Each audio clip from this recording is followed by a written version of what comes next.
I never thought betrayal could cut this deep. Sarah, my beautiful wife of 21 years, had a secret that shattered my world. It began with innocent late nights and work weekends. But when I found her with that smug boss of hers on a boat, I knew I had to uncover the truth. My drone revealed more than I could bear. I watched in horror as the woman I loved engaged in a debauchery that ripped my heart apart. Now I stand on the edge of vengeance, ready to make them all pay. This is my story of betrayal and retribution. $250. You spent $250 on batteries for a toy plane. Saying my wife Sarah was upset is an understatement. How many times have I told you this isn't a toy? I decided not to mention that the 2 packs of batteries I just received cost $250 each. Not together. Drone, you still spent over $1,000 on a bunch of useless plastic, aluminum, and electric motors, and now you've also spent $250 on more batteries. Technically, it's a professional hexacopter, I replied, but I thought it wouldn't be wise to tell her that I actually spent over $2,500 on this big spider-like thing. I don't care what you call it. It's still a useless toy that you're wasting money on, money we could be saving for our vacation. It's not useless. I've already been paid for 2 aerial photos from a realtor, and I have 3 more scheduled in the next 2 weeks. 5 or 6 of these jobs will pay back what I spent, and the rest will be profit. If only your boss had listened to me. You would have had aerial photos of all your sites for half the price I charge other agencies. And if I had had this drone last year when Jefferson and Murphy were shot, we could have caught the shooter before he hid his weapon in the woods. We would have had more evidence. And if I can sell this idea to more departments, I can retire early and make drones commercially. No matter what you say, you'll never grow up. You will always be a dreamer. If it were as simple as you think, everyone would be doing it. Well, I definitely appreciate your trust in my abilities. Trust? Don't make me laugh. I don't know why everyone thinks you're so smart and can do anything you want. I remember you used to think I was smart, and you told people I could do anything I set my mind to. So maybe others' opinions of me aren't that far off. Well, we've been married for 21 years, and you don't make much more than when we got married. So despite all your brains, we don't seem to be doing very well, do we? She used her fingers to make air quotes around the word brains. Even I earn twice as much as you. Still, my salary is enough to cover the mortgage and all the utilities. It's amazing how this works out. Unfortunately, law enforcement doesn't make anyone rich. At least, not an honest cop. You could get your degree and become a lawyer, and then we'd never have to worry about money. It wouldn't matter how much money I made, we'd still be scraping by 3 days before payday. How many pairs of shoes do you have in your closet? How many have you worn more than twice? How many suits and handbags still have tags and will probably never be worn? I saw a receipt from Ulta for over $200. How much makeup do you need to be a successful realtor? You've been hinting for 2 weeks that you want to trade in your 2-year-old car for a new model. My truck is 19 years old. You've had over half a dozen new cars since we got married, so don't complain about spending money. At least what I spend money on makes me a profit. My clothes and cosmetics give me a return on my investment. I need them for my career. Really? The only payoff I've seen is that you work late almost every evening and on weekends. We even canceled our plans for the 4th of July so you could finish work at the office. I rarely see you. And when I do, you're either unhappy or in a rush to get out the door to do something else. We haven't used our bed for anything other than sleeping for over 4 months. That's not true. I know it's been a while, but it hasn't been 4 months since we had sex. Honey, it was May 8th, our anniversary. And I almost had to beg you then because your boss wanted you to work late. And you were so angry that we both just wanted to get it over with and forget it. Not long ago, you couldn't go a week without intimacy. You didn't try to start anything, and every time I tried, you had some excuse to turn me down. She looked a bit shocked for a moment, then lowered her gaze and turned away. I spoke more calmly. Listen, honey, it's been a long week, and we haven't done anything together on a Saturday in months. Why don't we fill up the tank tomorrow morning and go to the mountains, maybe Helen or Blairsville, and spend the day exploring the tourist shops? I'm going with Jessica to her dad's to hang out by the pool. I'm sure my face showed how irritated I felt, but she didn't seem to notice. This will be, what? The 6th weekend in a row that you've gone with Jessica? Are these your priorities? Would you rather spend the day by the pool in Kingston with Jessica than with me in the mountains? Who else will be there? Someone from the office. Now you're going to tell me who I can and can't hang out with. You're going to decide how I should spend my time. She looked angry. I don't need your permission for anything, and I won't answer to you about who I spend my time with. You're absent all the time, and you want to question me about where I go? It's none of your business who I talk to. You were against Jessica from the start. You never liked her. You want to ruin all my friendships so I can sit at home under your control with no one else to spend time with. I stood there, stunned, not believing what I had just heard. Am I away all the time? I only go to work. I don't hang out with guys. I don't go to sports events, races, bars, or clubs. If I leave the house, I always want you with me. But you always find a reason to say no. I never told you where you should be. And I never expected you to ask my permission for anything. As for Jessica, no, I don't love her. She cheated on her 3 husbands. She got divorced 3 times. I don't think she is a good example for a married woman. But I never tried to stop you from being friends with her. You know what? Fine. Go hang out with Jessica tomorrow. I still need to test these new batteries for my model planes. I know you don't like playing with toy planes. I turned away from her shocked face and walked through the kitchen into the backyard. I went into the shed where I worked on my hexacopter and started packing my things for tomorrow. Later that evening, when Sarah came to bed, she wore long pajamas. She lay far from me, facing away, and fell asleep without saying a word.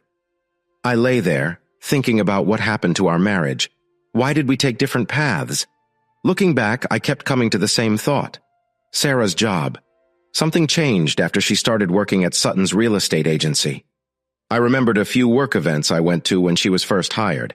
I noticed I hadn't been invited to any for over a month. At those events, most people were women. There were a few husbands and boyfriends, a guy who seemed single, and the agency owner, Paul Sutton. Paul was always with a much younger blonde woman who looked like she'd had plastic surgery, like his wife Carmen. Paul was loud and rude, always making crude jokes and comments. He had no respect for personal space, constantly touching everyone, but never in a way that felt wrong. Most people ignored him, and the only woman he focused on was his wife. I knew I could never be friends with him. I never trusted him. At those events, nothing seemed suspicious. Nothing made me think anyone from the agency was acting badly. But I do remember Sarah being so proud to introduce me to her colleagues. She held my hand and smiled, never leaving my side for more than a few minutes. Now, just over 6 months later, she seemed to hate my company. I tried to figure out what I did to ruin our relationship. Did I work too much? In law enforcement, the hours and stress destroy many relationships. High stress affects not just the officer, but also the partner who worries if this shift will be their last. Such relationships often don't last long. But I couldn't find anything that changed in my life during that time but her job. I had been in the same CID position for years, and we didn't have these problems. So it came back to her job. We would have to talk about this. But after she accused me of being controlling, I wanted to wait. That night, I hardly slept. I woke up just in time to see Sarah in the kitchen in a beach robe, packing towels and sunscreen into a big, colorful bag. "What should I buy for dinner today?" I asked. Without stopping packing her beach bag or looking at me, she said, "You should take care of yourself today. Jessica and I are going shopping and getting our nails done, so we'll eat while we're out. I might stay the night if we drink wine."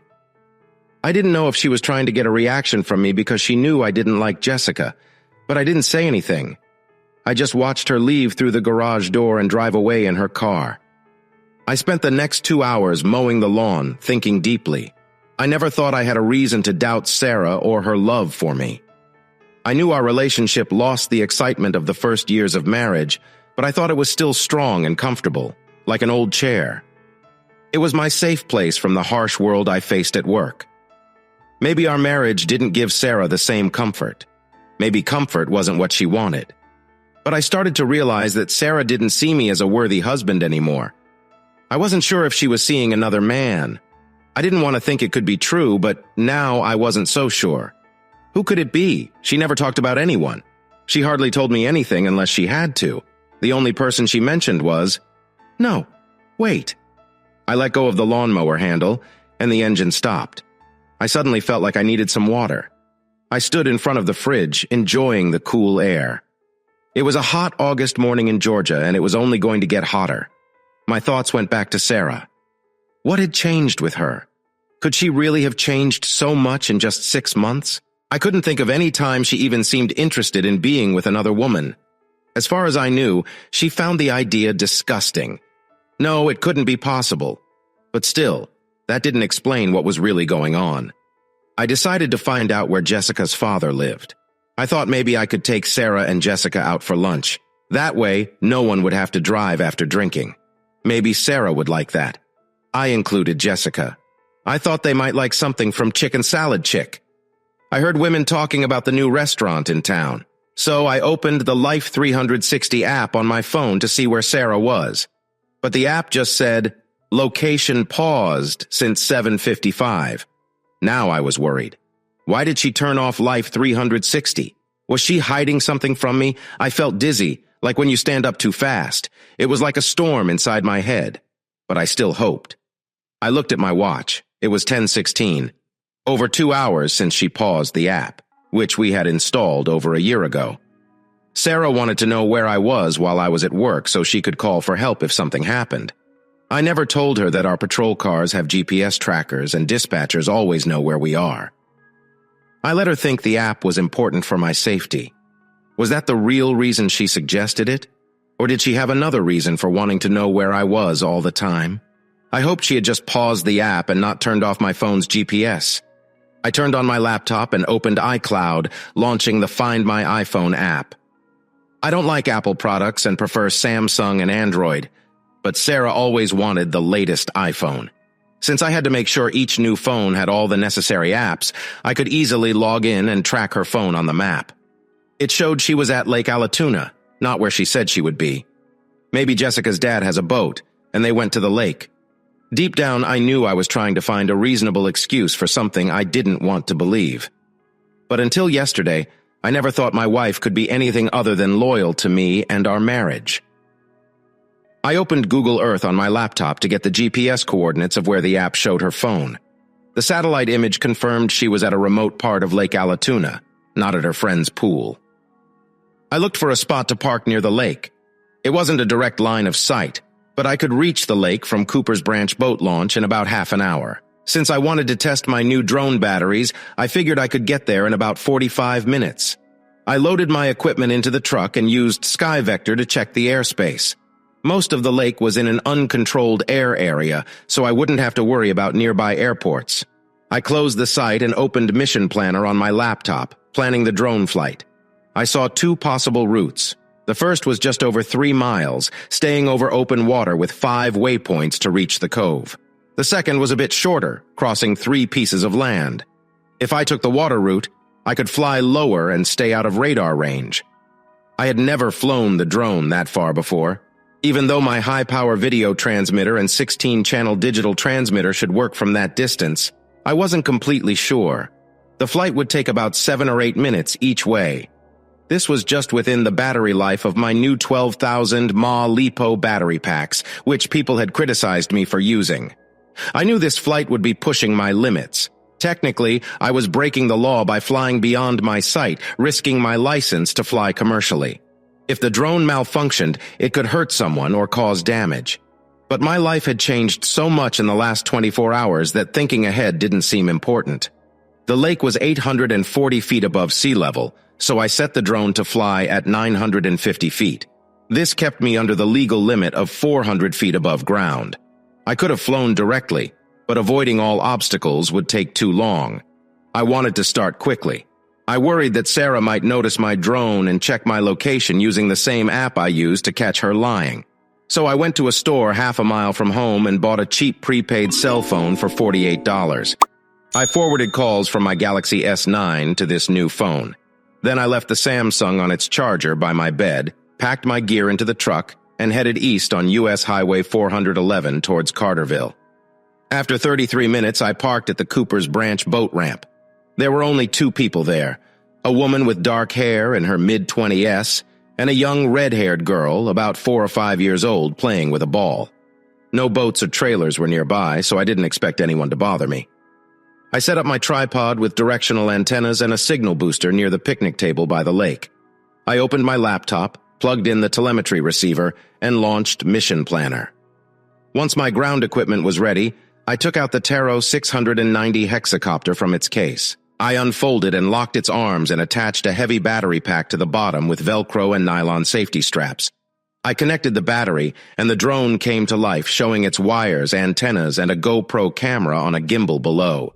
If the drone crashed into the lake, it would sink to the bottom, 145 feet deep. Recovery would be impossible. I turned on the transmitter and base station, loaded my flight plan, and connected the battery to the drone again. None of the motors started running, thankfully. I did my pre-flight checks, ensuring all cables and parts were correctly attached, and tested the motors before putting on the 13-inch carbon propellers. I captured the GPS coordinates of the launch point and entered them into the mission planner. After flashing the flight plan into the drone's onboard computer, I was ready.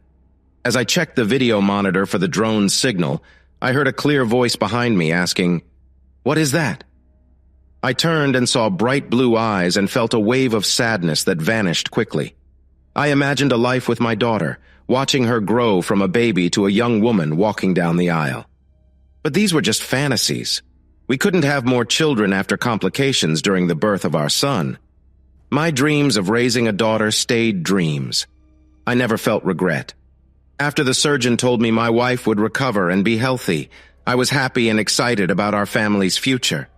"Katie, I told you not to bother him," the woman said. "She's not bothering me," I replied. "I'm just testing some new equipment." I made sure the flight plan was set in the autopilot and started the flight from my laptop. The hexacopter lifted off, rising to about 10 feet above the ground. It did a full turn to the left, then another to the right, and stopped, facing the marina with its big boats, holding steady in the air. After it passed the compass test, the hexacopter paused, then climbed higher and sped up. It reached its first checkpoint over the lake, then turned left towards the second checkpoint and soon disappeared behind some trees. I heard a woman's voice behind me. "Are you sure Kate and I aren't bothering you? If you need to focus, we can leave," she said. "No, you're not bothering me, but I might not be very good company. In about 8 minutes, I might see something I don't want to see," I replied. "What's wrong? Is everything okay?" she asked nervously. "You're safe," I assured her. "I found out this morning that my wife's phone might be in the cove across the lake. She said she was going to her friend's pool in Kingston. I've noticed some strange things lately, and I need to know the truth before my imagination drives me crazy." She gave me a sad look. I glanced back at my laptop and saw that the drone had reached the second checkpoint and had turned towards the third one. Kate, her daughter, touched my arm, her innocent eyes on the monitor showing the video feed from the drone. "It's beautiful. It feels like I'm flying," Kate said with a smile. I smiled back at her. The drone was near the third waypoint and would soon hit the fourth one. I looked at the mother and said, "If you open the toolbox in my truck, you'll find some Frisbee discs. Why don't you and Kate play for a bit?" "You're right," she said. "Kate, come here, honey. Mr. Sean has something for us." She turned to me and I nodded. Reluctantly, Kate got off the bench and walked to her mom, taking the blue Frisbee disc from her. I returned to my laptop, making sure the video was recording, and noted that the battery was still 73% full. The drone reached the fourth waypoint just outside the bay entrance and climbed to 400 feet. I put on my goggles to see the video clearer and held the transmitter. I didn't plan to control the drone unless needed, but I wanted to guide the camera. The drone circled the bay, descending from 400 to 200 feet. The video showed 2 boats in the bay, and my heart sank. I heard a sad, "Oh no," from behind me. Even though I couldn't see her face, I knew the mother saw what I saw. I only hoped Kate didn't see. The 2 boats were moored together at the bay's corner, and I saw 3 people I recognized among several others. I trained the camera on the scene, and a voice behind me asked, "Is one of them your wife?" "Yes," I said. "Are you sure?" At that moment, one of the women on the boat noticed the drone and stood up, breaking away from the man she was with. "Yes, I'm sure," I confirmed. I took off the goggles, disconnected the battery, and put everything back in the case. I knew I had less than a minute to get ready before a call came in. Right then, my phone rang. I answered in the calmest voice I could manage. Hello? Hey, Sean. What are you planning for dinner tonight? Sarah asked. I was thinking of grilling a burger and spending some time in the workshop. What are you doing now? I replied. Just finished mowing the backyard. I might get some gas and mow the front. So, are you home? Yes. Why? I asked. You mentioned testing your new batteries last night. I thought you might want to do that, she said. The batteries are charging now. I'll probably fly around the yard while the grill heats up, I said. Okay. Is everything all right? You sound off. Should I come back from Kingston? No, it's okay, she said, but sounded unsure. I was just laying in the sun and wanted to make sure you had something to eat tonight. That's interesting. Why the sudden concern when you haven't really talked to me in months? Why did your mood change? I was just lying here, thinking about our talks last night and this morning. I think we should try to get back on the same page as before. Justice, Sarah. Yeah, if you still want, maybe next Saturday we can go to the mountains like you wanted today. We can find an Airbnb and stay the night. That would be nice, right? How about I get you a change of clothes and come get you? Then we can have a nice dinner tonight. I can jump in the shower and be there in 30 minutes. No, we still have the procedure for this afternoon, and we will lose the deposit if we cancel now. We can do it next week. Let's see. Then I ended the call. Did she find out it was you? I cleared my suddenly dry throat and looked at her. I don't know. I don't think so. Maybe she sees it as a bad sign, a warning of what could happen to my toy, and she might think she got away with it. She believes, or wants to believe, I'm home. The first thing she did after seeing the drone was check the Life 360 app on her phone to see where I was. Seeing the confused look on the young mother's face, I picked up my cheap Kyocera prepaid phone. I bought it at a convenience store this morning. My real phone is charging at home, and I forwarded calls from it to this one off Cunningham. I knew that if she was smart enough to pause location sharing, she would check where I was if she saw a drone. I'm glad I thought of that. Otherwise, I would have lost that element of doubt she has. For the first time in over 20 years, I lied to my wife. I'm terrible at lying, but I didn't think I could do it convincingly. But I did, and it felt too easy. She said with a slight smile, it seemed odd that someone who understands all this tech would carry such a phone. I nodded and smiled halfway. I was planning my next steps when the girl's voice sounded again. He's coming back. I see him. I had forgotten about my drone, but now I heard the hum of its motors and propellers. I glanced at the laptop screen and saw the battery level was at 37%. Just before the drone hovered, then descended and landed on the ground less than 2 feet from where it took off 20 minutes ago. I erased the flight plan, packed my base station and other gear. Kate stood next to me and asked about the glasses I was wearing. I looked at you and couldn't see your eyes. How do you see through them? They let me see what my drone sees. Do you want to watch? I asked, looking at her mother, who nodded. Yes, yes, yes, Kate screamed, jumping up and down. I told her she'd need to sit on her mom's lap because the glasses might make her dizzy, and I didn't want her to fall. You remember how you said watching the screen felt like flying on an airplane? Well, these glasses will make you really feel like flying. I connected the battery to the goggles and fit them on Kate's head. I asked if she was ready, then turned the transmitter on and connected the battery to the drone. After asking Kate if she was ready, I activated the drone's flight controller. The drone took off, and Kate's shout of wonder made me smile, even as my heart felt heavy. I flew around the picnic area and parking lot before Kate took off the goggles and insisted her mother try it. I brought the drone back and landed it on the truck's tailgate, then started packing. Once everything was packed, I turned to see the young mother and her excited daughter by the picnic table. The young mother and I spoke at the same time. Thank you, thank you. I gave her a questioning look and she began to speak. I don't know why we came here today. We've never been here before and I'm shocked Kate even spoke to you.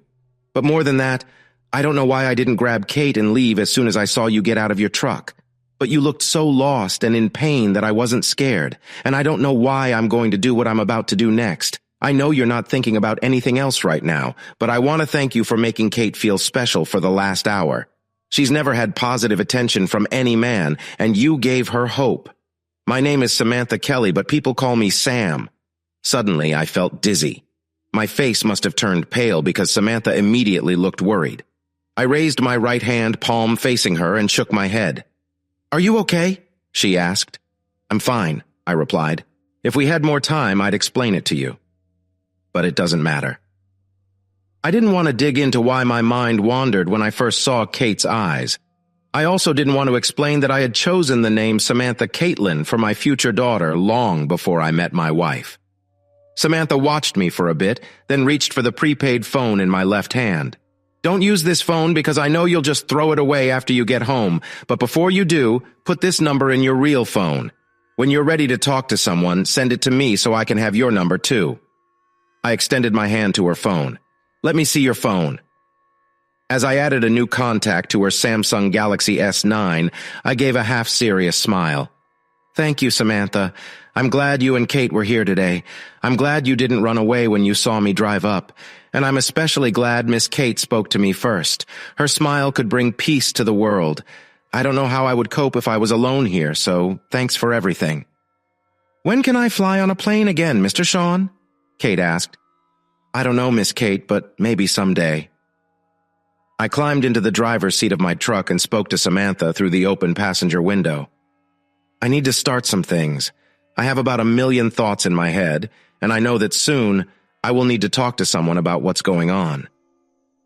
It would be nice to talk to someone who hasn't known Sarah or me for years, who might have a fresh view. And if you're really interested in talking, I'd like to give you a call. I don't know how fresh my view can be for several reasons, but I know how you feel, and I can definitely tell you what to expect in the coming weeks. I hope you decide to call. I'd love to hear from you. Just remember that no matter how painful it is now, it will get worse before it gets better. Think things through before making any big decisions quickly. You might end up doubting yourself for months." I have a question for you, Samantha. Do nail salons make you leave a deposit when you sign up? None of the ones I used. They were all just places to go. I never even booked in advance. Thank you, Samantha, again. Stay safe, and I'll talk to you next week. I stopped at the butcher shop on Main Street in Cartersville and bought a 2-inch ribeye steak before heading home. I decided that if my life was going to change, I would try to enjoy every turn. I sat on an Adirondack chair on the back deck, waiting for the coals in the grill to be ready, reflecting on the past few days. I began to remember the small, seemingly unimportant events that had happened over the past few months. The changes were so slow that I missed them. I noticed less love and touch between us. I had talked to Sarah about it many times, but she kept saying she was tired and stressed at work. It had been years since we had been close like we used to be when we first got together. I had accepted that our marriage had lost the passion we once had. I hoped that now that our son had left home, we would have a chance to find that passion again. But my hope slowly faded away. No, now that hope is completely gone. My marriage is over and it's a certain fact. But I was thinking about my options. Should I just file for divorce and start a new chapter in my life? Or should I make a scene on my way out? Was I ready to confront Sarah when she got home? Or should I wait until my plans were in order, or at least ready to start before the big confrontation? I wanted to talk to Donovan, our son, who serves on a U.S. Navy nuclear submarine, but he was on a mission and could be anywhere in the world, and we might not have contact for up to 6 months. So I wasn't sure when he would get a message from home. Where would I live? I never liked the house that Sarah fell in love with when we got married, but I wouldn't mind living in a cabin, and the mortgage was almost paid off, so we had a lot of money that we would need to split in the divorce. One thing was for sure. I would never live in an apartment complex or near the city again. I would find a house in the countryside, maybe an old country house that I could fix up with some land, or maybe a lot on one of the rivers or lakes in the area where I could build a boathouse to store the boat I was building. If I didn't stay in my current job, I might move to the mountains of northern Georgia and find a spot on a trout river. No matter what hardships were ahead, I knew that when it was over, I would be happy again. I would be happy with my life. The banks closed at noon, so I couldn't start separating and transferring finances until Monday. I figured I could contact Verizon and Xfinity online and cancel those services next week once I filed the paperwork. The first thing I should have done was call Ted and ask him to write up the divorce papers and file them as soon as court opened on Monday. As I dialed his number, I got ready for his surprise. No one, including myself, expected such betrayal from Sarah or me. But after almost 6 months of this, someone must have had doubts. I couldn't believe she kept such a huge secret from everyone. I decided to call some others to see if they noticed anything. "Sean, what's up? Are you ready to go fishing? The cabin is burnt, but I've caught some amazing rainbow trout from the Tocoa River this year. Maybe sooner than I thought." To be honest, no, this is both personal and work-related. Sounds serious. Hopefully nothing happened at work. I haven't heard anything bad on the news. No, not work. And it's even worse than you can imagine. It's Sarah. Please don't tell me it's Sarah. I'm sorry, I wish it wasn't true, but yes, it's Sarah. I need you to file the papers as soon as possible. Monday morning if you can. I want to keep it quick and clean. Can you take on this case? I mostly do criminal defense now. But 10 or 12 years ago, I worked mostly on divorces. I'll handle it for you. Just tell me what you want and what happened. I need to know if this is because of something she did or if you found someone else and think the grass is greener. If it's the latter, I might refer you to another lawyer. I've only ever wanted Sarah. I have proof she was with 2 guys on a boat on Lake Altoona today. It's been going on for at least 6 weeks. You mean she was physically involved with these men? Yes, undeniable proof. Not a misunderstanding or false info. I have a video of it from a few hours ago. How did you get the video? Who gave it to you? I recorded it myself using a drone I built after the shooting last year, the one we tried to get funding for. I understand. We'll need to check the legal side of getting this video without a warrant. You probably know the rules already, right? Yes, they were out in the open on 2 boats tied together, in broad daylight, visible to anyone on the lake or flying by. If this is all true, there shouldn't be a problem with using the video. Rules for evidence aren't the same for civil cases as criminal cases. It's good you followed the law, though. Thanks. Let's talk about splitting our stuff. I want an equal split. Personal items stay with their owners. 50-50 on joint accounts and no alimony as she makes twice my salary. We'll appraise the house and property. She can pay me my half or we sell and split the money. Each of us keeps our retirement savings, and with our son grown and in the military, no child support. We keep our cars and small things like phones and take our own bills. I don't want to pay for her and don't want anything from her. I think you might be talking about a lawsuit for breaking up the marriage. Not many states allow that anymore. Georgia doesn't. It's an older law. Well, let's get started. This seems fair to me, thanks. How much for an advance payment? I'll give you a family discount, don't worry. Thanks, I appreciate it. Thanks a lot for your help. But I can't let you treat me differently than others. It shouldn't show any favoritism. I'm looking into any defense where you might have an influence. I can't risk any case I'm handling. This is a line I won't cross, no matter what. While this opportunity is tempting, I must say, not all lawyers are corrupt. Strong ethics matter a lot to me. I'll give you the best representation and my services will be easy to access. And let's keep this purely as an act of friendship. Thanks, I replied. Hey, don't get me wrong, I'm not a jerk, but I need to see the video you mentioned. It might be important for negotiations. Yes, I know, I'll email it now. Let me get my laptop from home. From home? Where are you now? I'm on the patio, waiting for the grill to heat up. I bought a steak, and I'm cooking it for dinner here. When is Sarah coming home? Not today. She plans to stay overnight at her friend Jessica's. They might go to the lake. So I don't expect her today unless she changes her plans because something scares her. Well, how about I bring a steak and come over to your place?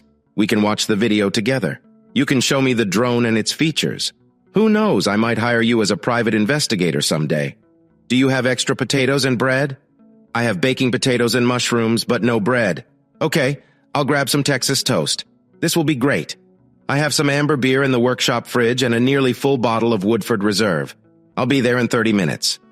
By then, the coals were almost white, and I knew they'd burn out before Ted arrived. So I added more coal to the grill. Then I went into the kitchen to wash another potato and wrap it in foil.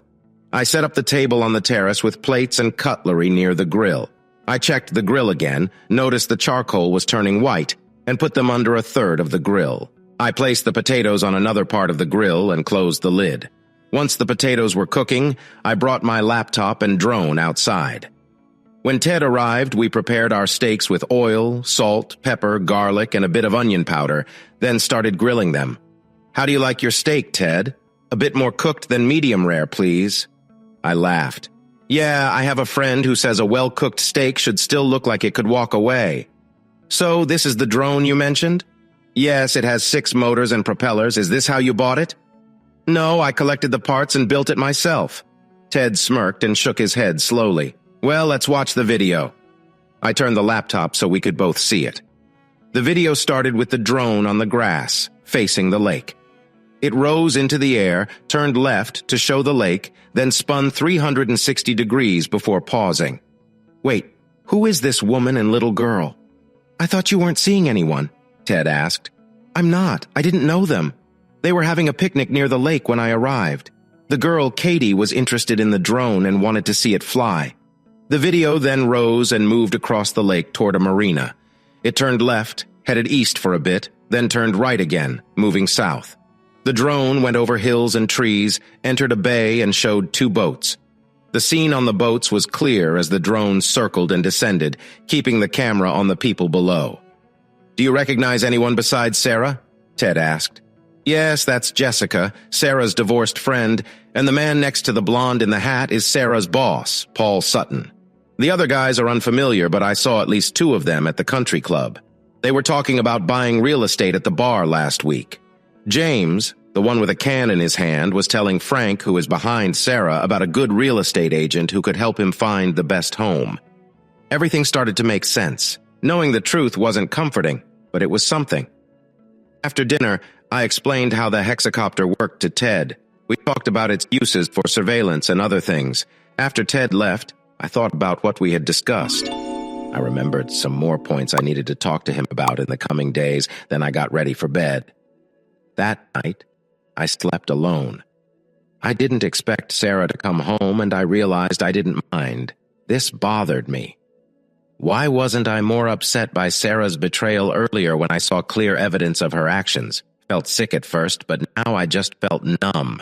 How could I lose love for someone I've been with for more than 20 years so quickly and easily? Why didn't I see the obvious signs earlier? They've been clear, especially over the past month. In investigative training, instructors teach you not to use certain techniques on your loved ones. These techniques don't work well on people close to you because they feel at ease around you. The tension needed to reveal hidden guilt isn't there.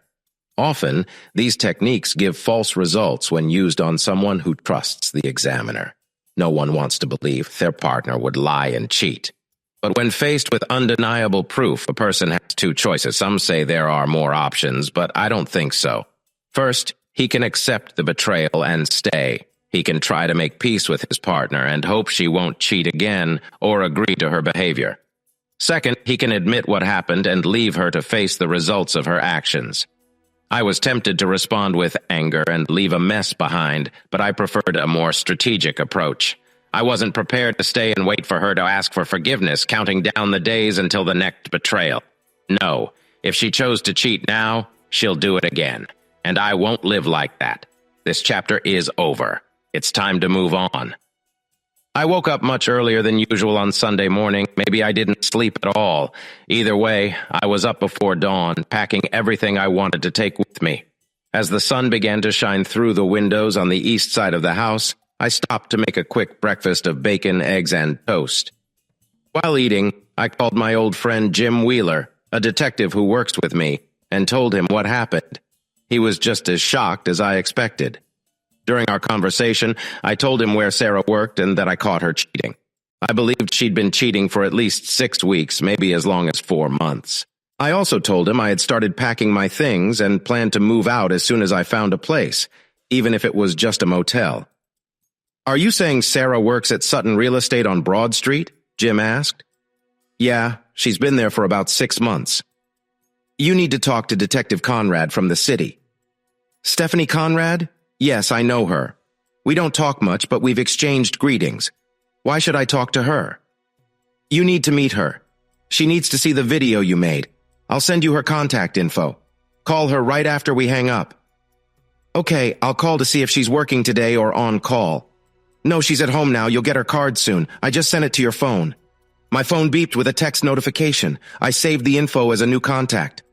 I saved her contact. I'll call her as soon as we're done. So what's the deal with Conrad?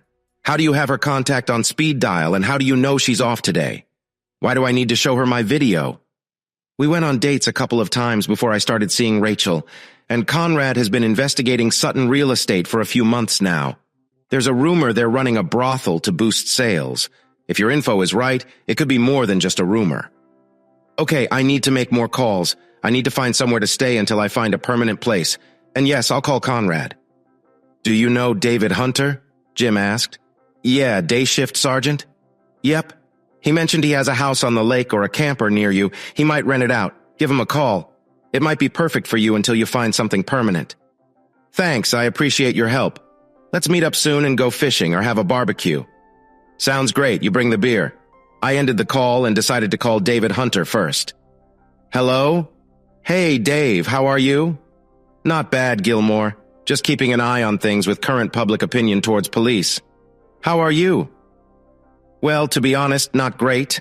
I just found out Sarah has been cheating on me for a while now, and I'm moving out. They told me you have a place by the river that you want to rent out.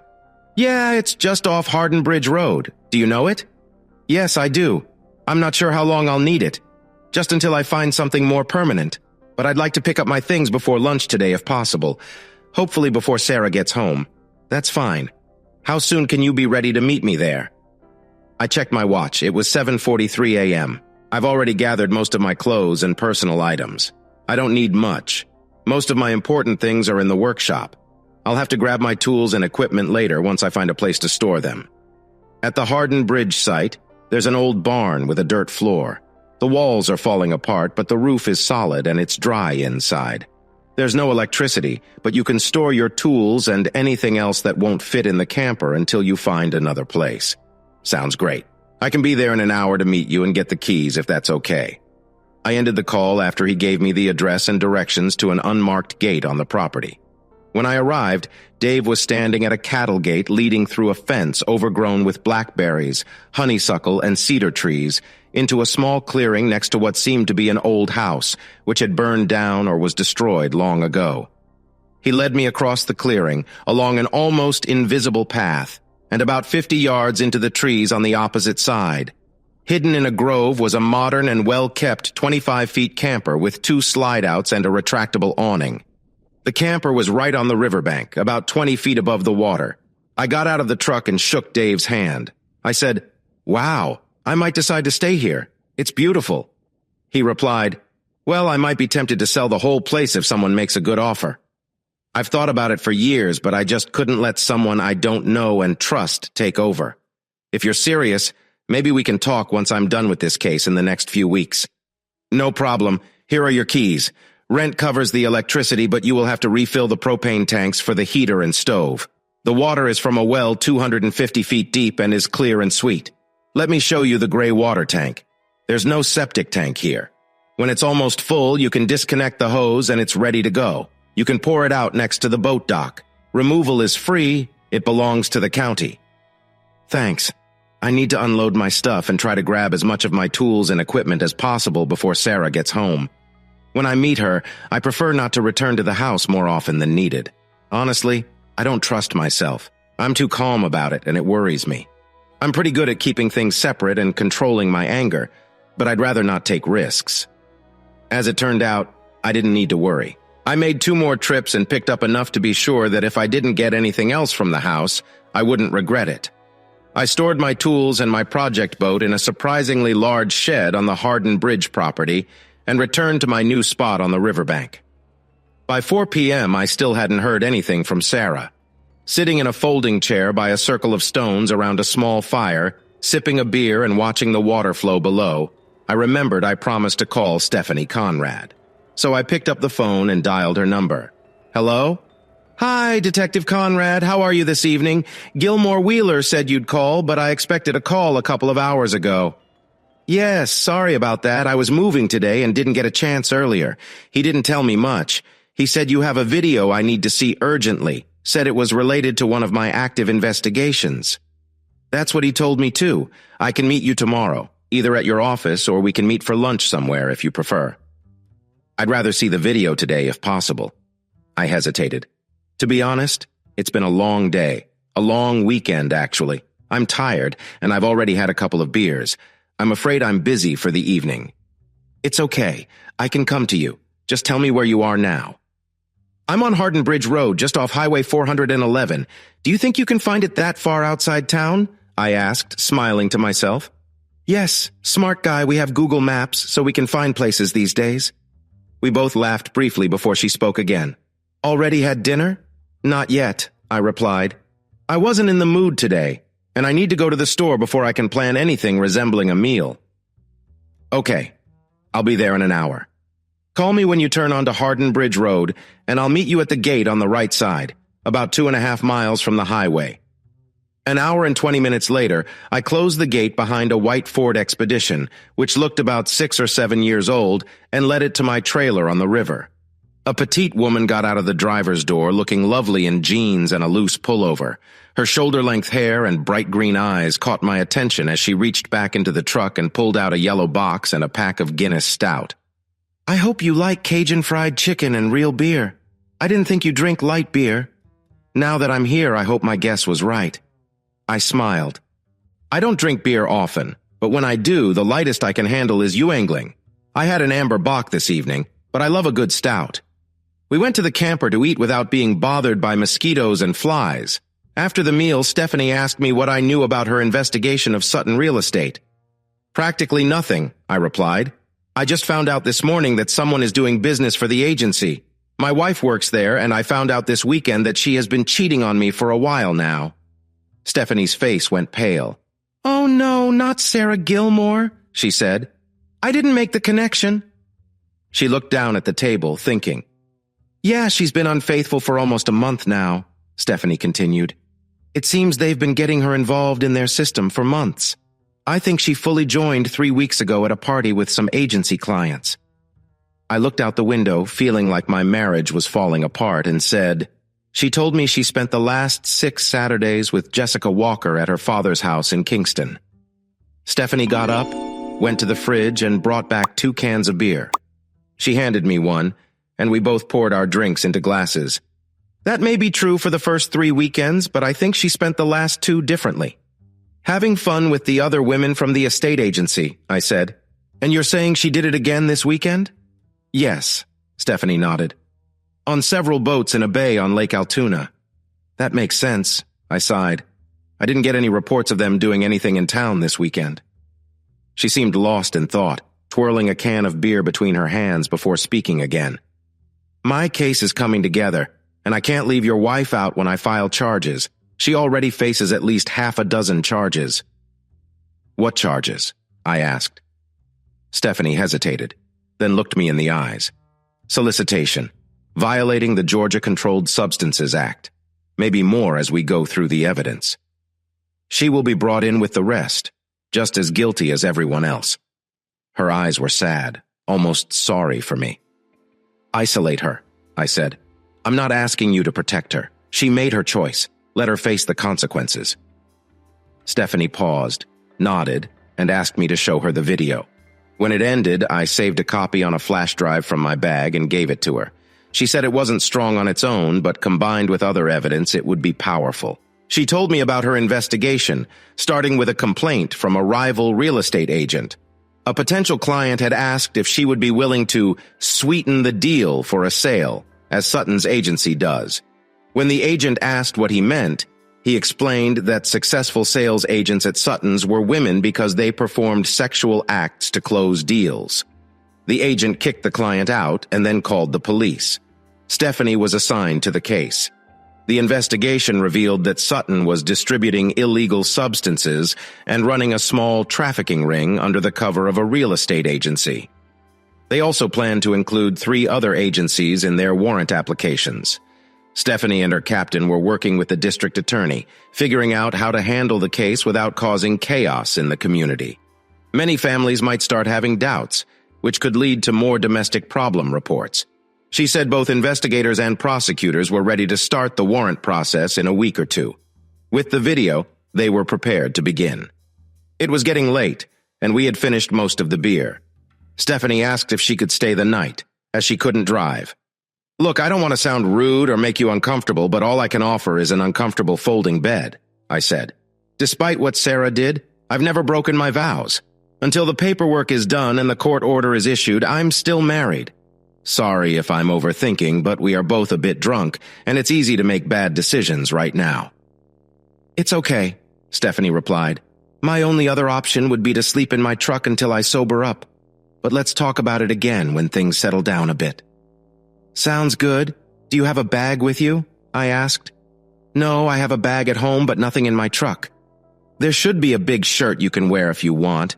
Have you seen the shower head on the hose hanging on the bathroom wall? The whole bathroom is a shower. You can go first. I don't know how long the hot water will last. I'll lower the table and prepare your bed while you finish up in the bathroom. When Stephanie came out of the bathroom, she was still wearing my old Pink Floyd Wish You Were Here t-shirt, which almost reached her knees. It was then that I noticed how well her sweater had hidden her figure. I began to rethink my decision about us sleeping in separate beds. But then I realized that my thoughts only confirmed we needed to keep some distance. What time do you need to be at work in the morning? I asked her. She said she needed to be there by 9, which meant breakfast would be around 7. This would give her enough time to go home and change for work. I then went to my own bedroom and lay down, feeling both sleepy and thoughtful. On Monday morning, I woke up with a dry mouth and a slight headache, but I wasn't exactly hungover. I went to the small bedroom at the end of the camper, determined to start my day. When I got to the stove, I saw Stephanie still in my Pink Floyd shirt and nothing else. She turned to face me and smiled. Good morning, she said, but it's not fair or nice to make me sleep on an uncomfortable pile of pillows. If you're going to tease me like that in the morning, she continued, still smiling. I looked down and realized I was naked. I had been so focused on getting to the bathroom that I forgot to put on clothes. Embarrassed, I walked back to my room and put on some running shorts and a t-shirt. As I returned, I apologized to Stephanie for my accidental exposure. Don't apologize, she said with a grin. I promise I don't mind. We had a quick breakfast and got dressed. Stephanie wore the jeans she had on the day before under my t-shirt. As she buttoned her jeans, she kept her eyes on me and smiled playfully. After finishing our morning routine, I closed the gate as we both left. Stephanie presumably went home to change into clean clothes for work. I arrived at the office earlier than the other detectives and started looking into my open cases.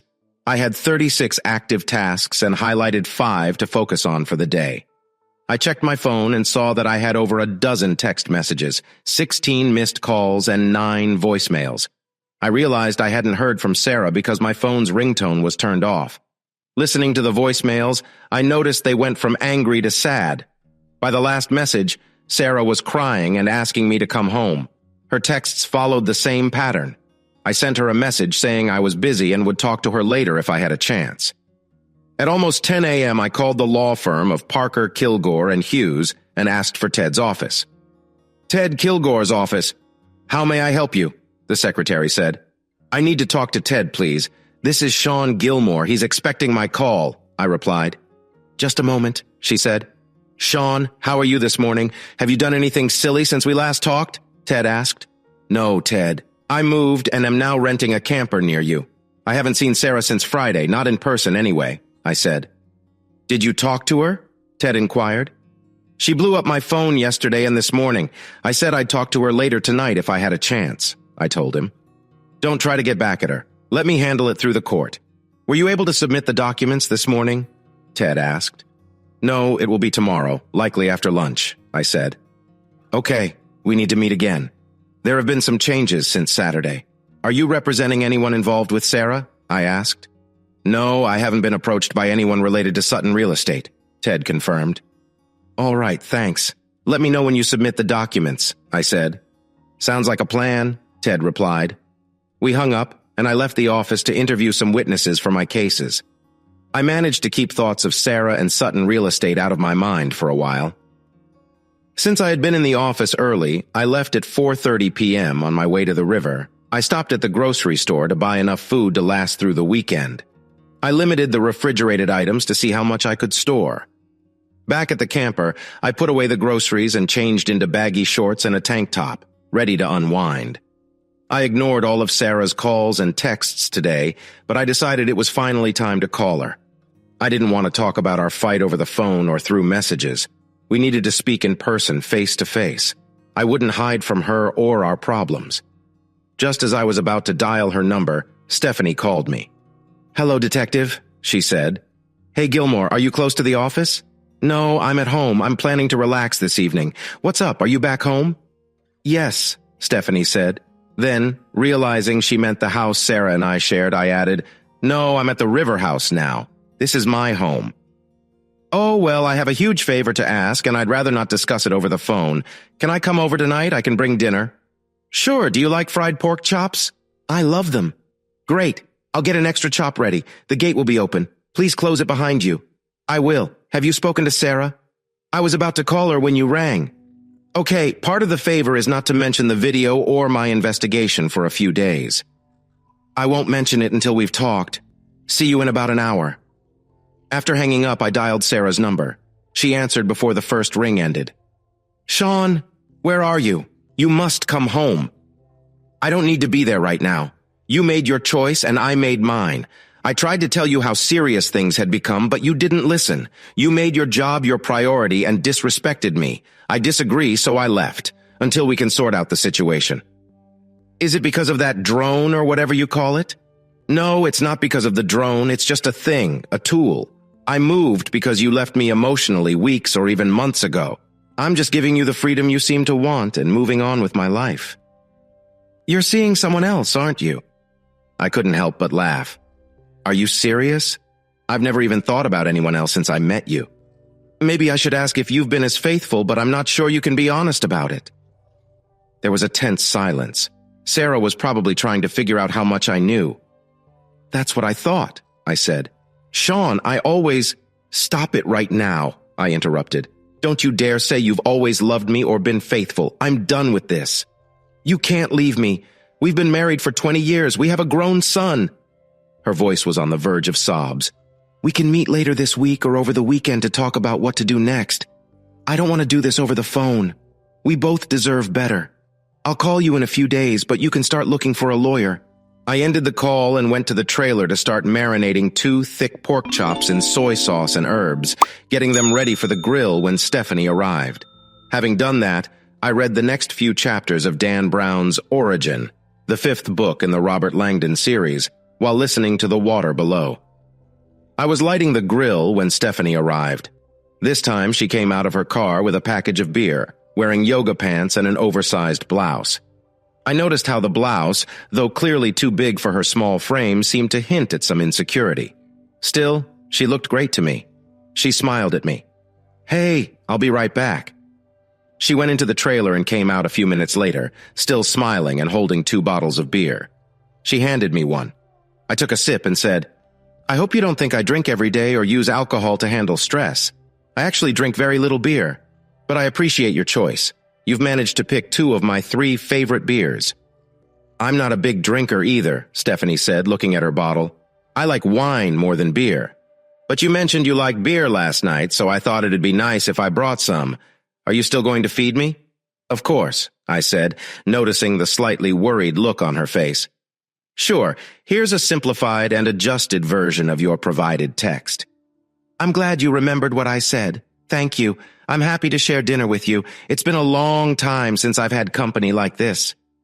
Her real smile made me feel good. "Now, about that favor you mentioned. Have you talked to your wife tonight?" "Yes, I called her right after we spoke earlier. Are you planning to fix your relationship?" "No, that's not an option for me. Why not? You were married for many years, right?" "Yes, but I can't see us getting back together. You can get through this and be happy again." I looked at her, confused. I didn't understand why she was trying to get us back together. Sarah, my wife, never mentioned her as a friend. This conversation felt strange and I didn't like it. "Is this the favor you want? Because if it is, I can't help you." "No, that's not the favor. I just wanted to know your plans. The favor comes if you really plan to get a divorce. I've already started the process. My lawyer wrote the papers today and will file them tomorrow. I want to send them to her at her job as soon as possible. I want to send a message to Sutton about what he did." "Are you filing for divorce because of cheating?" "Yes. So here's the real favor. Stephanie looked like she was thinking hard. I waited for her to speak. She said, "Why don't you check if the grill is ready and we'll start dinner? Then we can continue talking. And also, we need more drinks. Both our bottles are empty." I set up the grill, then went back to help Stephanie prepare the food. Red potatoes, corn, and asparagus with garlic for our grilled chops. I took the marinated chops outside to start cooking. Stephanie came out with 2 new bottles, handing me one. Finally, she spoke. "I met with the district attorney today. We're going to charge all 4 real estate agencies, but we need a video to do that. If you file for divorce now and use the video for evidence, it will reveal what we have before we're ready. But their lawyers will get everything you have anyway. True, but we can control when they get it, which helps us a bit. So you're saying we should think about the many more than the few?" Stephanie smiled. I laughed at the familiar quote. She said, "The Wrath of Khan is one of the best Star Trek movies, but the TV series was better, and Spock was great." I shook my head, flipped the chops on the grill, then walked to the riverbank watching the water. I thought about what Stephanie said. She was asking a lot. After some time, I went back to the trailer. It looked like I'd be drinking more than usual today. "Ready for another drink?" "Sure, I'll have a stout this time. What kind do you want? I'll drink whatever you're having." I washed the glasses from last night and filled them with Guinness. I checked on the potatoes and corn in the oven, then heated the asparagus before going outside again. I had started gathering wood earlier, so I made a fire in a circle of rocks by the river where our chairs were. If I file for a no-fault divorce, I'll have to wait at least 30 days. During this time, everyone can leave without dealing with her cheating. If I wait for her to be convicted, it could take months or years to use it as grounds for divorce. And that's if she's convicted at all. You don't have to wait that long. The DA wants you to wait a week at most. We want to file search warrants against all 4 agencies at the same time for more evidence.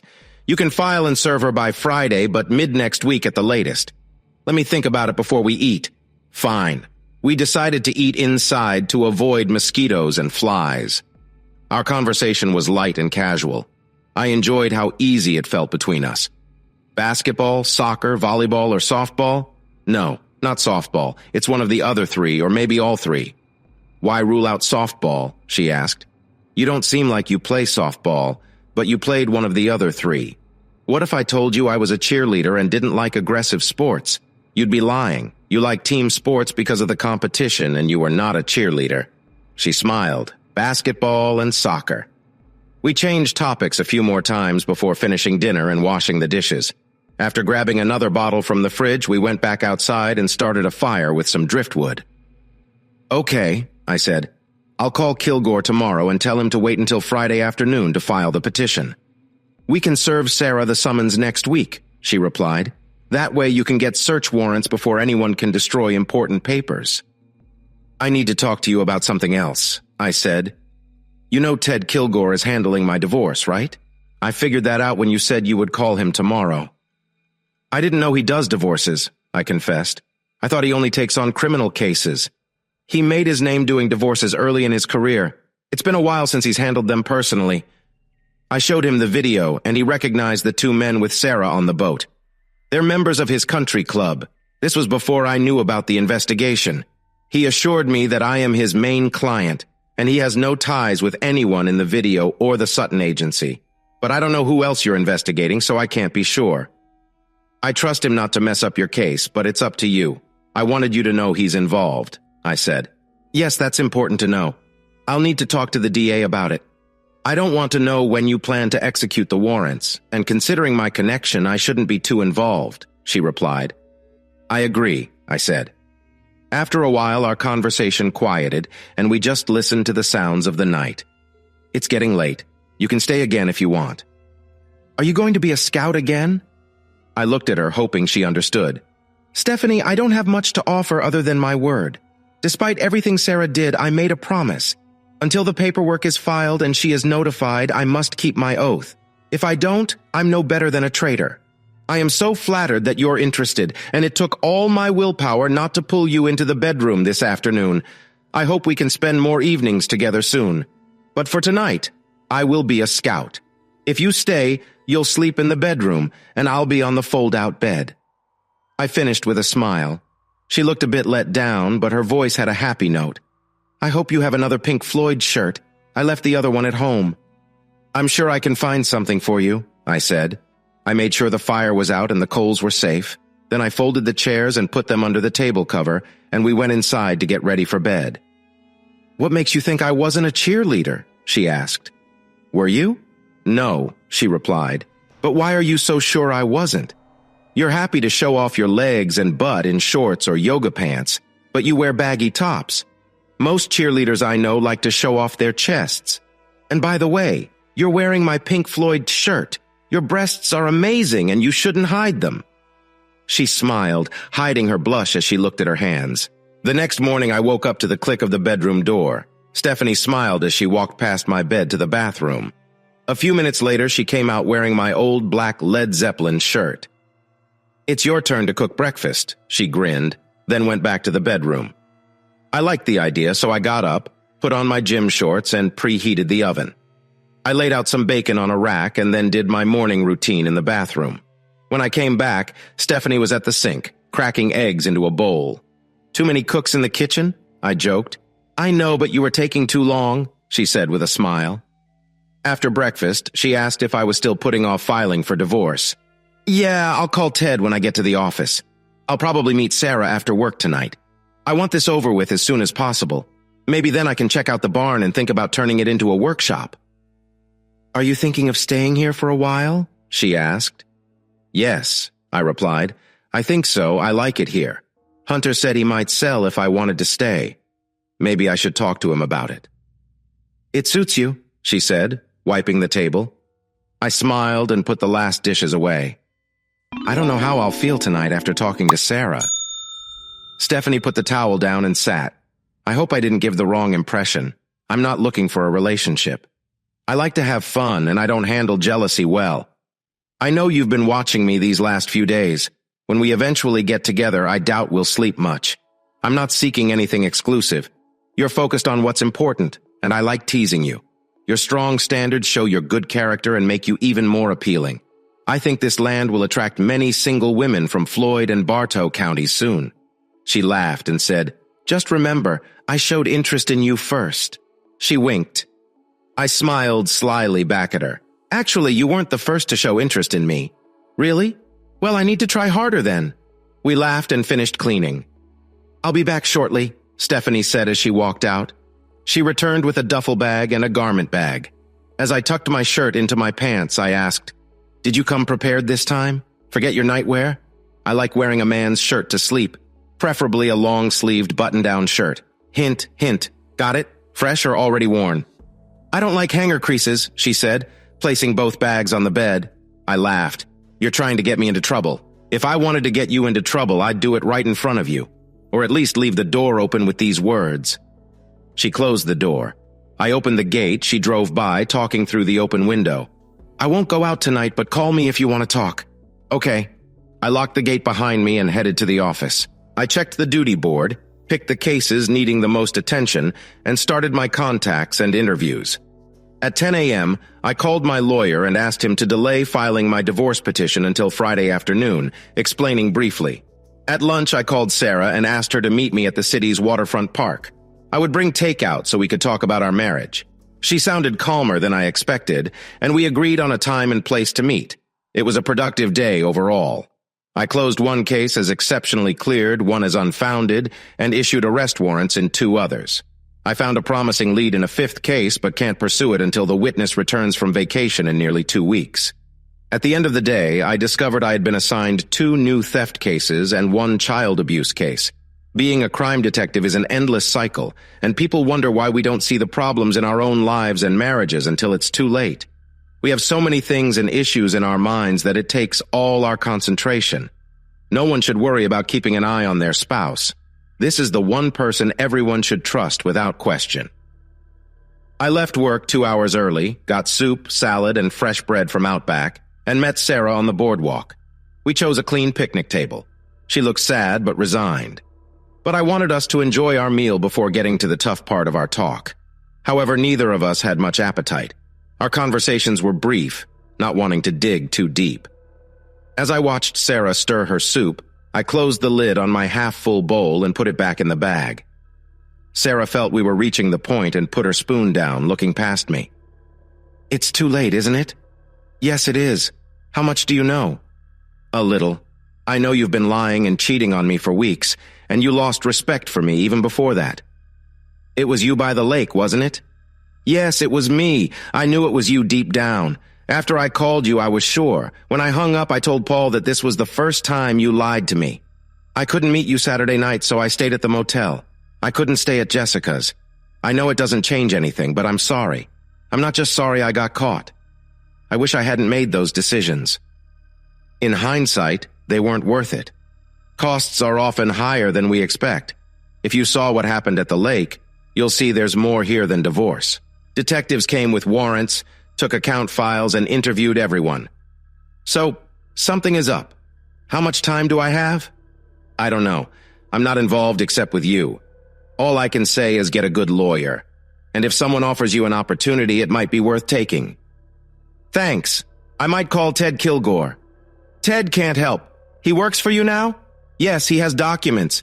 He might contact you next week. I want you to know you did nothing wrong. I was feeling bored and made some bad choices by listening to the wrong people. Deep down, I knew they were lying to me. That's why I was so upset when you showed me what Jessica was really like. But the truth is, I was mad at myself, not at you. I knew you were right. I felt ashamed because I let myself get distracted and then took it out on you. You were a dreamer. And despite what I said last weekend, the world needs more people like you. I think that's why you didn't get bored like I did. I bet you never cheated on me during our marriage, right? Honestly, I've been tempted lately, but no, I never cheated on you. I never thought about it until last weekend. Well, call Ted and ask him to send me the papers. I'll sign them tonight. Tomorrow? Whenever. I'm really sorry. I love you. I'm just sorry I let things slip. You can have the house. I don't see myself living there anymore. I don't want it either. There are too many memories. Let's sell it and split the money. Okay. If you think this is best for you. Actually, I don't know how long my license will be valid, but I will get an appraisal and put it up for sale. How badly do you want to sell it? Just make sure someone can call it home. Whatever suits you. I said, I will contact Donovan and set up a Zoom meeting when he is available, so we can tell him the news together. Hopefully, it will be easier for him this way than hearing it from someone who doesn't really know what's going on. She nodded, looked at me with teary eyes, then turned and walked to her car and drove off. I picked up our trash and threw it in the dumpster before getting in my truck and heading home. Once home, I sat in a folding chair by the river. I called Stephanie and told her about my meeting with Sarah. She confirmed what Sarah said about the search warrants and agreed there's no point in delaying the divorce any longer. I don't know how much of her opinion was personal, but I called Ted after talking to Stephanie. My lawyer assured me he would file the papers on Wednesday morning and serve Sarah with the notice in the early afternoon. It was still light when I finished my calls. Sitting in that folding chair, watching the river flow became my favorite thing to do. I decided to make another call and opened my contacts list on my phone. "Hello, Mr. B," a small voice said. "Well, hello to you too, Miss Katie. How are you today?" "I'm fine. Do you want to talk to my mom? She's here." "Sure. It was nice talking to you, Miss Katie." "Okay." "Hi. You called earlier than I expected. I'm glad." "Well, a lot has happened in the last few days, and I thought it would be nice to talk when I'm less confused and frustrated. How are you?" "Everything is fine here. Nothing special is happening. What about you? Are you handling things?" "Yes. I moved on Sunday. My lawyer finished the paperwork, and Sarah will get notice tomorrow afternoon." "Does she know what's going on?" Samantha asked. "Yes, we met today and talked about everything. She agreed to sign the papers when she gets them and won't fight it. Of course, I won't try to get every penny out of it. I just want to start over and let her do the same. Besides, I think she has bigger problems than just the divorce. Understand?" "Can you talk about this?" she asked. "Maybe later this week when things are clearer. I'm not in the middle of this conflict right now."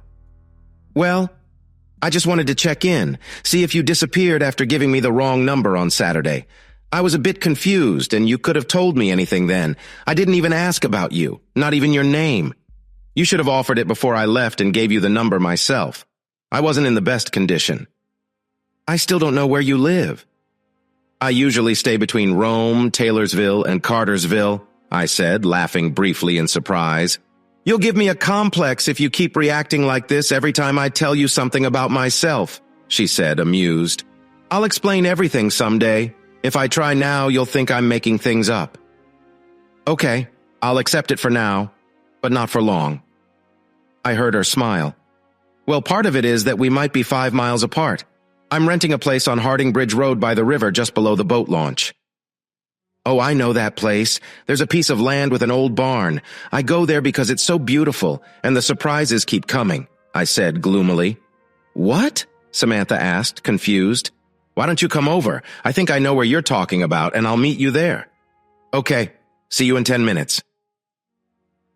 I stood by the open gate when a black Nissan Juke slowed down, and Samantha Kelly drove through the gate with wide eyes. She rolled down the window and looked surprised. This is it. This is the place I was talking about. There's a barn and there must have been a house. And this is where you live? Yes, I'm renting now, though I'm thinking about buying the land. I live in a camper through those trees. Follow me. I walked about 70 yards to the camper while Samantha drove slowly beside me. When we got there, Samantha helped Katie out of her car seat, and we both shouted, "Stay away from the shore!" When the little 4-year-old girl ran around to the front of her mom's car, we both smiled and said at the same time, "Remember middle school?" It made us laugh out loud. We sat down at a picnic table under the shade and talked. We learned more about each other. Samantha was 24 years old. She got pregnant with Katie in her first year at Kennesaw State University. She married Katie's dad before Katie was born. Her ex-husband was never happy. He blamed Samantha for getting pregnant on purpose to make him marry her, thinking she'd get to be a stay-at-home mom. Their marriage didn't last 2 years. Her ex didn't want to stay with just one partner, so he left and moved to California. They didn't hear from him for almost 3 years. Samantha and Katie moved in with her parents in New Harley so she could finish her degree. Samantha is now a nurse at Children's Healthcare of Atlanta in Kennesaw. She still lives in a basement apartment at her parents' house with Katie. We watched Katie throw rocks and sticks into the river while she sang songs. "Have you eaten yet?" I asked. "No, I need to feed Katie," Samantha replied. "How about we make some burgers or hot dogs?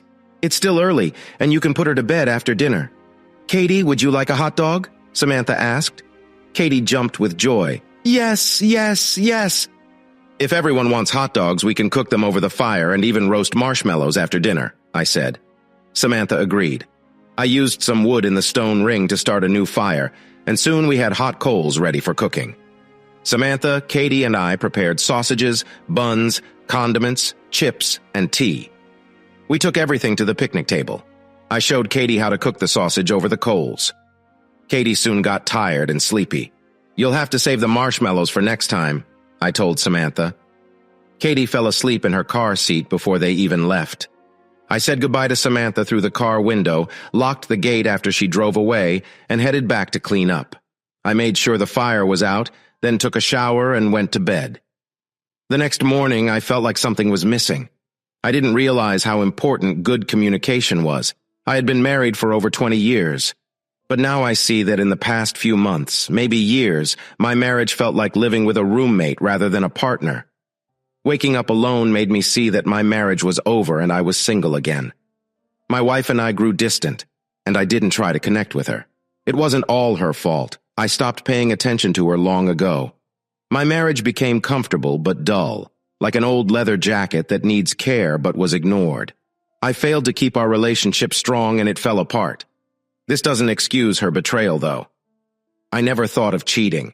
I knew it wasn't inevitable for her either. I messaged Ted to let me know when the divorce papers were ready and then went to work. At the office, I did my usual tasks. I checked the duty board for any special activities, logged into the computer to read the latest patrol reports, and looked at names or addresses related to my cases. I reviewed the backgrounds of people mentioned in new cases and started logging activities for them. Before leaving, I scheduled a meeting with a caseworker for a child abuse case. Around 9:30, my phone rang as I parked. Ted Shark's name appeared on the screen. "Hey, buddy, how did it go?" I asked. "Yes, the papers are filed. Your divorce has officially started. I thought you might want to handle giving them to Sarah yourself, so I haven't sent them to the sheriff's department yet." After our talk yesterday, I think she accepted the situation and won't fight it. She said she would sign everything without any trouble. Let me call her to arrange a meeting or have your lawyer review the papers first, I suggested. Sounds good to me, Ted replied. After meeting Mickey Ramsey, a cheerful blonde I had worked with on several cases before, I talked to her about the current case.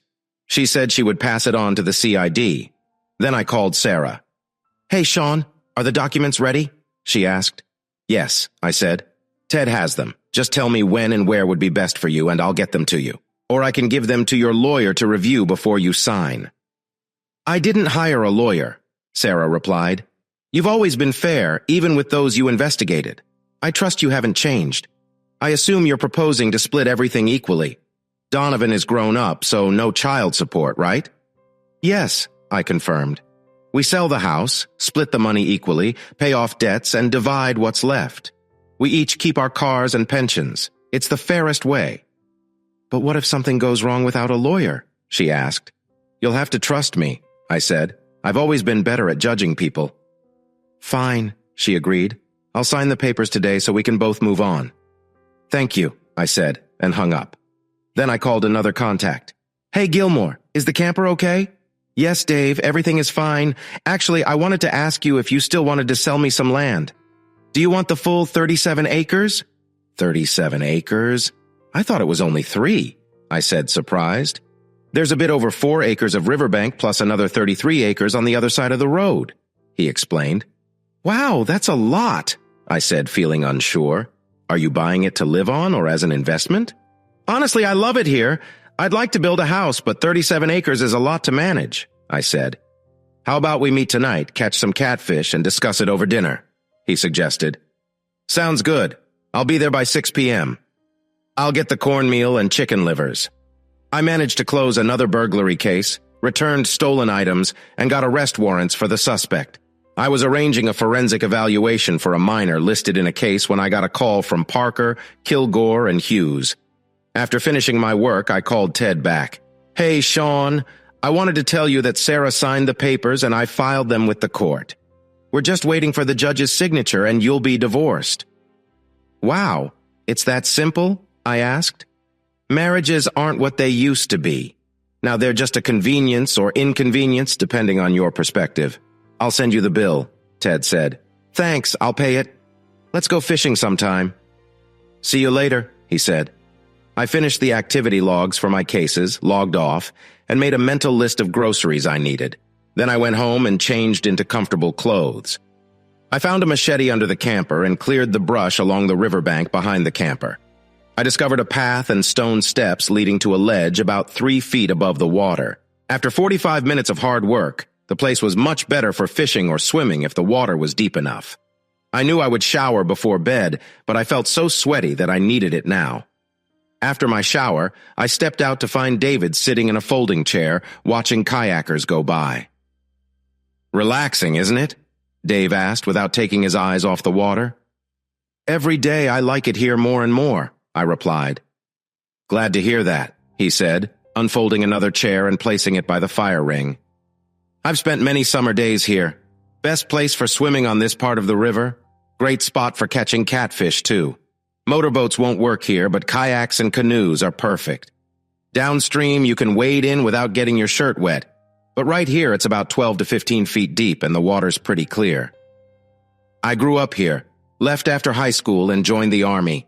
My parents died when the house burned down in '86. Nothing was left but 2 chimneys and a foundation. I couldn't bring myself to rebuild. A developer wants to buy the site to build houses. My dad wouldn't be happy with that. I can't keep paying taxes on an empty lot. I bought a camper to rent out to cover taxes and make a little extra money. But now we're thinking about moving to Savannah or Blue Ridge. My only family is a cousin in Gadsden, and we're not on good terms. We chuckled at that. I don't know why I'm so stubborn about the land, David continued, but let's cast our fishing rods and I'll tell you what's on my mind. Sure, I said with a nod. We set up 2 fishing rods with chicken liver for bait and tossed them into the river.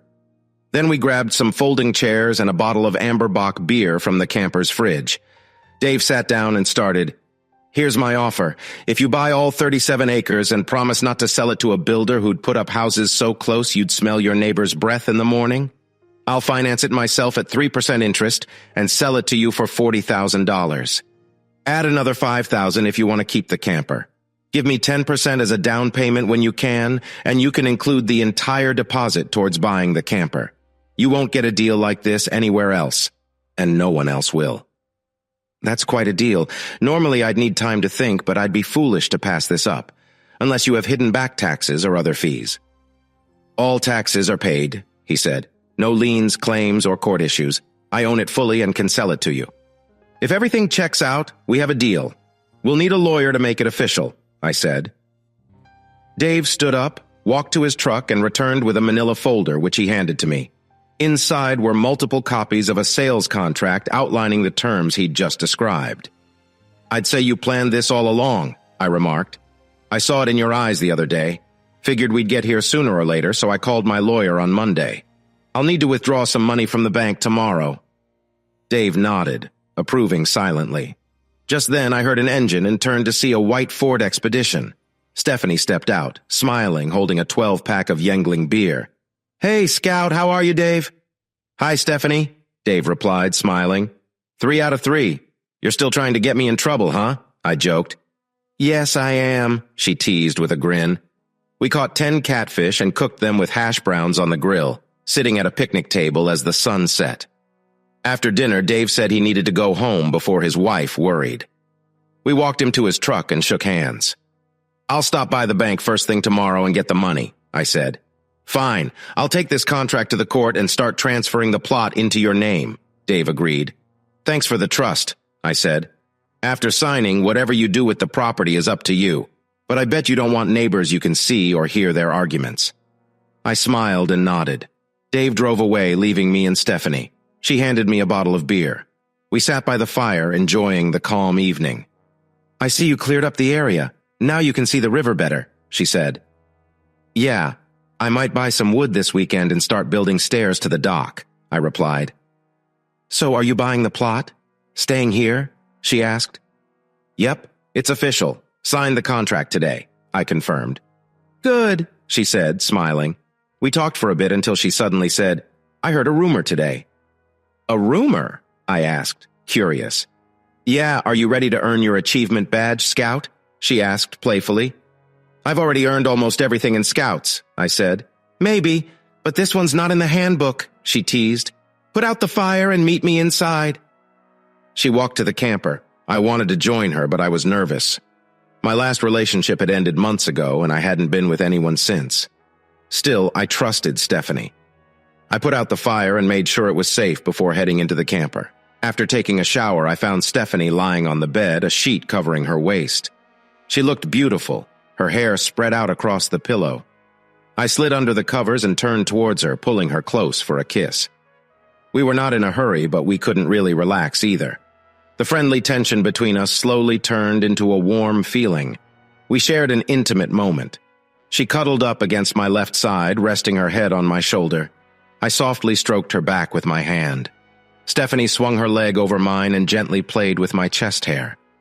We lay there quietly for a few minutes before she spoke. I have to admit, it felt right. I hope you don't feel too guilty still, she said. I know it's hard to change those feelings overnight. Understand? It lasted for 6 years for me, which is way too long. She seemed like she needed to share her story. Misery loves company, right? So I just listened. Brant was the classic jock. Arrogant, selfish, controlling. At school, he was admired by everyone. Students, teachers, even parents. We graduated hand in hand and went to college together, where things started to fall apart. He didn't get the football scholarship he expected. He didn't even make the team. He was so angry, he refused to wear the school colors again. Stephanie chuckled at the memory. When he moved from the small pond of high school to the big ocean of university, he wasn't a big fish anymore, she said. It ate him up inside. He wanted to delay our wedding until after graduation. I knew he was unhappy at school, so I thought marrying him might help him feel better. So we got married during the winter break before spring classes started. Things were fine for a while. We finished our first year and I suggested summer courses to graduate faster. But Brant said he needed a break. I got a paid summer internship with the sheriff's department, which was great for my criminal justice major. About a month before fall classes, Brant came home and said he got a full-time job at a brewery. I asked him if he could handle classes with his new job. He said it might be best to take a semester off to earn money.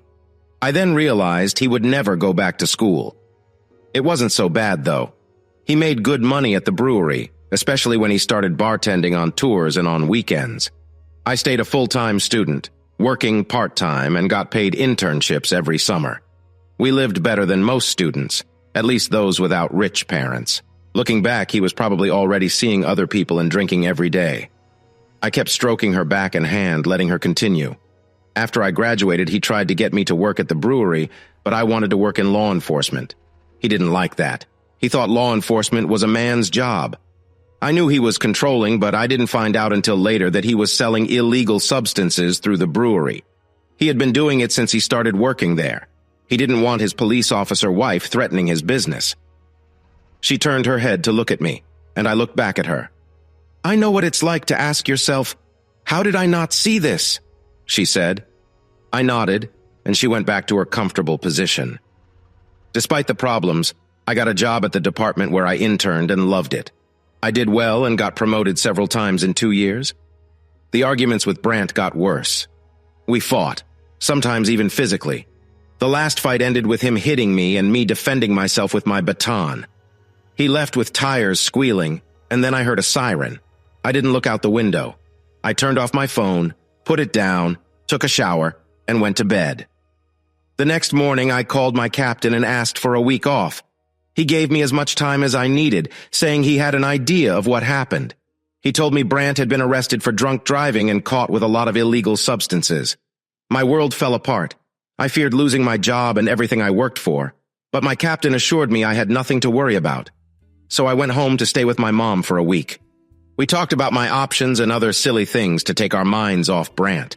I spoke with a lawyer to start the divorce and got a copy of the papers to take with me. I asked one of my colleagues to do me a favor and deliver the divorce papers to Brant in jail. After he managed to get the bail money, Brant seemed to decide it was best not to see me anymore. He didn't come to the apartment when I was there. One day, I came home from work and found all his stuff was gone. He even took the furniture from the living room. He left me without a TV or a computer. I thought it was a small price to pay to get rid of him. She turned on her back, and I lay on my left side, folding the pillow to prop my head up so I could see her face better. I started gently touching her belly as she kept talking. I lasted almost 6 more months before the whispers and suspicious looks became too much to ignore. People thought I must have known about Brant's illegal activities since I lived with him for so long. They believed I somehow avoided getting in trouble with him. There were even rumors that said I was in on it. During one of my visits to see my mom, I applied to the city police department and got an interview the next day. When I explained my situation, I saw doubt in the lieutenant's eyes and I started to feel less sure of myself. I told him to call my captain at the sheriff's office to talk about me. The following week, I got a call asking when I could take the psychological and physical exams, and if I passed, I could start once I notified the sheriff's department. After 3 weeks, I swapped my brown uniform for a blue one. We lay quietly for a few minutes before she spoke again. I've been divorced for 11 years, and although I love going on dates, I don't date seriously, she said. Well, it's nice to know, but I'm a bit embarrassed too. I can't see myself wanting to seriously date someone for a long time, I replied. I'd be silly not to want to spend time with you when we can, though. As I mentioned the other day, you'll be very popular with some single women I know, and soon. But right now, you're mine. She pushed me onto my back, placed her leg over my hips, and started kissing me. We were close again. You should start taking vitamins for strength. You might even have to remove the barrier on the road, she teased. Okay, you've been hinting at something. Just tell me, I said. She smiled at me. I told you I don't date, but I like having fun. Many of us here have had bad marriages or serious relationships. We have a group where we don't have to be lonely or risk another bad relationship. How does this work for you? I asked. It's not perfect, but it's good. Sometimes people here decide to be together exclusively, and it works out. We've had a few who couldn't handle their jealousy when they liked someone else. They might have been the problem in their previous relationships. Now, we have a group of almost 24 people. You've already talked to some of them." "Really? Who?" I laughed. "A couple of men and one woman," she answered with a smile. "Well, who is this woman?" I asked. "You'll know if you decide to join us. It's not really a test. I think you'll fit in and you'll like it. But if it's not for you, I hope you'll still be happy to see me. This has been the best night I've had in years, and I won't stay away." I smiled and hugged her before turning off the light. "Good night, Boy Scout. Good night, Beauty," she said. We must not have moved during the night because when I woke up, we were still in the same position as when we fell asleep. I tried to remember the last time I woke up with a woman cuddling me in my sleep. It had been months. It seemed wrong to wake Stephanie, but we both needed to get ready for work. I leaned over and kissed her forehead, turning her content smile into a broad grin. "Good morning, Boy Scout. Good morning, Beauty," she replied. "I could get used to this every morning. You better not spoil me too much, especially after what I said yesterday about being a free spirit," she said, stretching and yawning. "It's a shame we don't have time to play this morning, but we both have to work soon," I sighed. Stephanie pouted. "At least you brought clean work clothes so you don't have to rush home first," she noted. I quickly dressed while bacon cooked in the kitchen, filling the trailer with a delicious smell. "I know this isn't the best time, but I need to tell you something," she said. My fingers paused on the third button of my shirt. "Yesterday, I mentioned a rumor about you, but I didn't say who I heard it from." I waited for Stephanie to finish getting ready. Sarah came to the office yesterday afternoon.